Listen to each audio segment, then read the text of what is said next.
Minister ഓഫീസിൽ നിന്ന് നേരിട്ട് വിളി വരുവാന്ന് വെച്ച് കഴിഞ്ഞാൽ ചെറിയ കാര്യമല്ല. അപ്പോൾ കാര്യമായി ഇടപെട്ടേ പറ്റുകയുള്ളൂ. അപ്പോൾ അവിടുത്തെ പഞ്ചായത്ത് പ്രസിഡന്റ് VS അക്ബർ അവിടുത്തെ പഞ്ചായത്ത് അധികൃതരോട് ആവശ്യപ്പെട്ടു ഇത് സംബന്ധിച്ചുള്ള അന്വേഷണം ഉടൻ ആരംഭിക്കാൻ പറഞ്ഞു.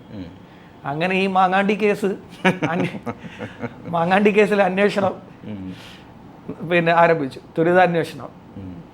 അങ്ങനെ അന്വേഷണത്തിൽ വ്യക്തമായി ഇതിൽ നിന്നും മാലിന്യം കൊച്ചി കായലിലേക്ക് വീണിട്ടുണ്ട് എന്നുള്ളത്.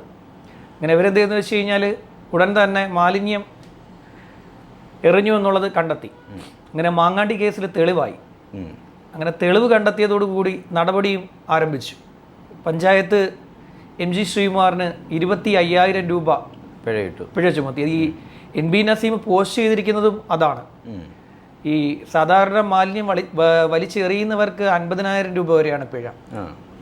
എവിടെ എൻ്റെ 25,000 എന്ന് ചോദിച്ചിട്ടാണ് പോസ്റ്റ് ചെയ്തത്. NB നസീം ഇതെടുത്ത് പോസ്റ്റ് ചെയ്തത്. അപ്പോൾ എവിടെ എൻ്റെ 25,000 എന്ന് ചോദിച്ചപ്പോൾ തന്നെ അത് അതിൻ്റെ ക്യാപ്ഷൻ ഭയങ്കര ക്യാപ്ഷനായി പോയി. ചില ക്യാപ്ഷൻ പെട്ടെന്ന് കയറി ക്യാച്ച് ചെയ്യും ആൾക്കാർ. ഇതെന്താണ് സംഭവം എന്ന് അറിയാൻ വേണ്ടിയിട്ട്.